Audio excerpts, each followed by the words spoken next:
نہیں پہنچتا.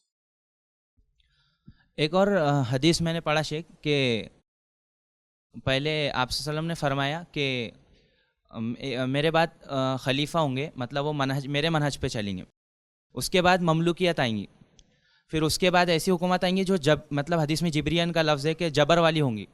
پھر اس کے بعد مطلب پھر میرے منہج پر چلنے والی خلافت پھر سے آ جائیں گی.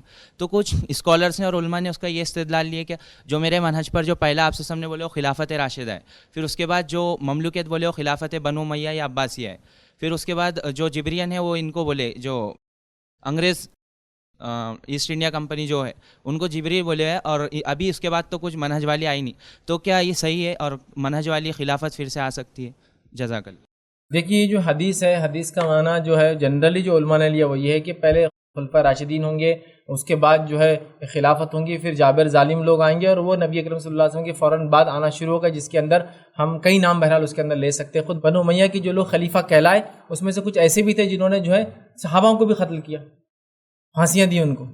تو جابر ظالم لوگ آ چکے تھے، انہی کے اندر تھے وہ. تو ویسا بانٹنا کہ وہ تھے، پھر اس کے بعد امیہ اور عباسیوں کو ملا کے وہ گئے، اس کے بعد جابر وہ جو بیچارے انگریز تھے، انگریزوں کہیں کہتی نا کولونائزیشن انگریزوں نے کیا، اسپینیوں نے کیا، اور کتنا ظلم انسانیت پہ کیا. تو انگریزوں کو خاص کرنا بہرحال میں سمجھتا ہوں، اور انگریز تو مڈل ایسٹ میں تھے بھی نہیں، تھے بھی تو اتنا اثر انداز نہیں جتنا ہندوستان کو انہوں نے تباہ کیا، بر صغیر کو تباہ کیا، چین کو انہوں نے تباہ کیا، پورے افریقہ کو لوٹ کر لے گئے. یاد رکھیے وہ یہ ممالک زیادہ نقصان اٹھائے. تو بہرحال اس طرح سے اس کے ہم ترتیب اگر دیں گے تو وہ درست نہیں. حجاج بن یوسف کو مثال کے طور پر کتنا اس نے ظلم کیا لوگوں پر، کتنا ظلم کیا. ایک صحابی کو اس نے جو ہے سزائے موت سنا دی، پھانسی پہ چڑھا دیا. ٹھیک ہے، تو بہرحال اس چیز کو ہم کو سمجھنے کی ضرورت ہے. تو اچھا وہ جو اب خلافت جو آئیں گی میرے بعد منہج پہ ہوں گی، یہ روز قیامت سے پہلے کی بات ہے. اب اس کو اگر ہم ترتیب دینے کی کوشش کریں گے، پہلے بولے تو یہ دوسرا بولتے تو پھر یہاں گڑبڑ ہونے کے چانسز بہت زیادہ ہوتے ہیں. اور اس بات کے لیے میں ایک چیز کہوں گا کہ لوگ علامت قیامت کو فٹ کرنے کے لیے بہت زیادہ جلد باز ہوتے ہیں. ہر آدمی چاہتا میں ابھی کے زمانے میں فٹ کر کے بتاؤں کہ ہاں بس اب یہ ہے، اور اس کے بعد دجال نکلیں گے، اس کے بعد عیسیٰ علیہ السلام آئیں گے اور دنیا ختم ہوتی ہے. ویسا ہم نہ کریں تو بہتر ہے. تو یہ جو خلافت راشدہ پھر آئیں گی، یا قیامت سے پہلے ہوں گی، یا واللہ عالم کب ہوں گی، لیکن اکثر علماء نے کہا کہ یہ اب جو آئیں گی منہج پر، یہ تمام دور کے گزرنے کے بعد، یاد رکھیے قیامت سے پہلے کی ہوں گی. یا کچھ نے کہا جب مہدی آئیں گے تو پھر وہ لوٹ آئیں گی وہ والی خلافت، یا واللہ عالم پھر اللہ ہی بہتر جانتا ہے اس کے بیچ میں کیا آتی رہیں گی. کیونکہ حق پر رہنے والی جماعت تو قیامت تک رہیں گی، حق کے لیے لڑنے والی جماعت تو قیامت تک رہیں گی، حدیث میں واضح ہے، اور روز قیامت تک ان کا سلسلہ چلتے رہیں گا.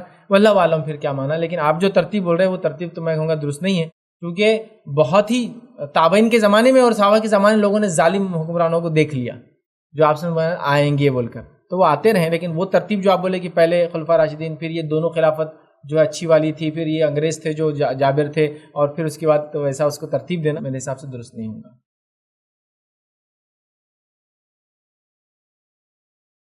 السلام علیکم. آپ بھی ہمارے اس کام میں تعاون کریں اپنی زکات و صدقات کے ذریعے. ڈونیشن ڈیٹیلز کے لیے ڈونیٹ پر کلک کریں. اگر آپ کو ہمارے ویڈیوز پسند آئے ہیں تو اسے شیئر کریں اور سب کے حقدار بنیں. روزانہ ہمارے ویڈیوز کو پانے کے لیے ہمارے یوٹیوب چینل کو سبسکرائب کریں اور بیل آئکن دبائیں. ہم سے دیگر سوشل میڈیا پر جڑنے کے لیے ویڈیو میں دیے گئے آئی ڈی کو سرچ کریں. جزاک اللہ.